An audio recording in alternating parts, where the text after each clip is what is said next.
നമസ്കാരം. Raf talk ഫുട്ബോളിലേക്ക് അവർക്കും സ്വന്തം. അങ്ങനെ ഹാലൻഡ് മാഞ്ചസ്റ്റർ സിറ്റിക്കായിട്ട് 100 ഗോളുകൾ തികച്ചിരിക്കുന്നു. ഇതിൽ പ്രീമിയർ ലീഗിൽ മാഞ്ചസ്റ്റർ സിറ്റിയും ആഴ്സണലും തമ്മിൽ നടന്ന മത്സരം 2-2 സമനില. മത്സരത്തെക്കുറിച്ച് നമ്മൾ വിശദമായിട്ട് മറ്റൊരു വീഡിയോ ചെയ്തിട്ടുള്ളത് കൊണ്ട് അതിൻ്റെ ഡീറ്റെയിൽസിലേക്ക് പോകുന്നില്ല. പക്ഷേ ഹാലൻഡ് ഗോളടിച്ചതോടുകൂടി അദ്ദേഹം ഇപ്പോൾ 100 ഗോളുകൾ തികച്ചിരിക്കുകയാണ് മാഞ്ചസ്റ്റർ സിറ്റിക്കായിട്ട്. അത് പ്രീമിയർ ലീഗിൽ മാത്രമല്ല, അക്രോസ് ഓൾ കോമ്പറ്റീഷൻസ് അദ്ദേഹം 100 ഗോളുകൾ തികച്ചിരിക്കുന്നു. പ്രീമിയർ ലീഗിൽ 73 ഗോളുകളായേ.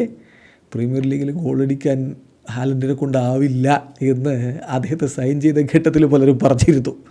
അതൊക്കെ കാറ്റിൽ പറത്തിക്കൊണ്ടുള്ളൊരു പ്രകടനമാണ് അദ്ദേഹം നടത്തുന്നത്. പ്രീമിയർ ലീഗിൽ 73 ഗോളുകൾ അദ്ദേഹം നേടിയിട്ടുണ്ട്. കൂടാതെ യുവേഫ ചാമ്പ്യൻസ് ലീഗിൽ 18 ഗോളുകൾ, FA കപ്പിൽ 8 ഗോളുകൾ, EFL കപ്പിൽ 1 ഗോൾ, അങ്ങനെ 100 ഗോളുകൾ ഓൾറെഡി സിറ്റിക്ക് വേണ്ടി അദ്ദേഹം നേടിക്കഴിഞ്ഞു. അതെത്ര കളികളിൽ നിന്നാണ് എന്നുകൂടി അറിയണം. വെറും 105 കളികളിൽ നിന്നാണ് എർലിംഗ് ഹാലൻഡ് ഈ നേട്ടത്തിലേക്ക് എത്തിയത് എന്നതുകൂടി അറിയുക.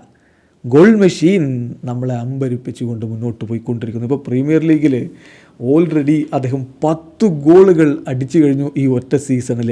5 കളികളെ ആയിട്ടുള്ളൂ എന്നതുകൂടി ഓർക്കുക. 5 കളികൾ പ്രീമിയർ ലീഗിൽ കളിച്ചിട്ട് 10 ഗോളുകളുമായിട്ട് അദ്ദേഹം 1-ാം സ്ഥാനത്താണ്. രണ്ടാമതുള്ള ലൂയിസ് ഡയസിന് 5 ഗോളുകളേ ഉള്ളൂ. 5 ഗോളിൻ്റെ വ്യത്യാസം ഓൾറെഡി എത്തിക്കഴിഞ്ഞു. വീണ്ടും ഗോൾഡൻ ബൂട്ട് സ്വന്തമാക്കാനുള്ള കുതിപ്പാണി നടത്തിക്കൊണ്ടിരിക്കുന്നത്.